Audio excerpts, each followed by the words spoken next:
14 সালের ডামি নির্বাচন, 18 সালের নির্বাচন এবং 24-এর নির্বাচন, এই তিনটি নির্বাচন আওয়ামী লীগকে এককভাবে জয়যুক্ত করার জন্য যারা সহায়ক ভূমিকা পালন করেছিল তাদের অন্যতম সহযোগী ছিল জাতীয় পার্টি।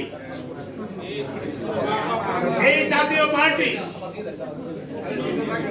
যাতে কোনোভাবে আগামী দিনে বাংলাদেশে রাজনীতি করার সুযোগ না পায় এবং তাদের নিবন্ধন বাতিল করা হয়, এই জন্যই গণ অধিকার পরিষদের পক্ষ থেকে আজকে প্রধান নির্বাচন কমিশন বরাবর আমরা একটি লিখিত আবেদন দিচ্ছি।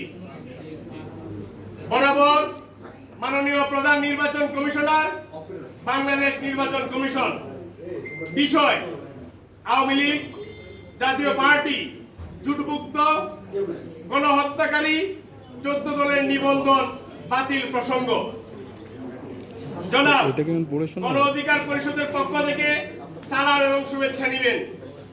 আপনি অবহিত আছেন, গত 10ই মে উপদেষ্টা পরিষদের বৈঠকে আন্তর্জাতিক অপরাধ ট্রাইব্যুনাল বাংলাদেশ আওয়ামী লীগ ও তার নেতাদের বিচার কার্য সম্পন্ন না হওয়া পর্যন্ত দেশের নিরাপত্তা ও সার্বভৌমত্ব রক্ষা, জুলাই আন্দোলনের নেতাকর্মীদের নিরাপত্তা ও আন্তর্জাতিক অপরাধ ট্রাইব্যুনালের বাদী ও সাক্ষীদের সুরক্ষার জন্য সন্ত্রাস বিরোধী আইনের অধীনে সাইবার স্পেস সহ আওয়ামী লীগের যাবতীয় কার্যক্রম নিষিদ্ধ করার সিদ্ধান্ত গ্রহণ করা হয়েছে।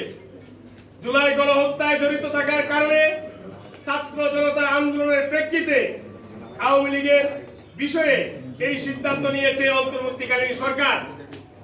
একইভাবে তাদের জোট সঙ্গী জাতীয় পার্টি 14 দল বাংলাদেশের নাগরিকদের উপর চালানো গণহত্যাকে পূর্ণ সমর্থন জানিয়ে গণহত্যাকারীদের পক্ষে অবস্থান নিয়েছিল।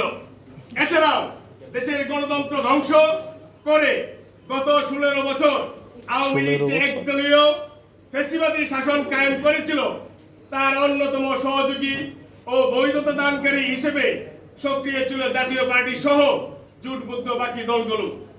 বিগত 3টি একতরফা নির্বাচন 14, 18 এবং 24 নির্বাচনে আওয়ামী লীগকে সহযোগিতা করেছে 14 দল এবং জাতীয় পার্টি।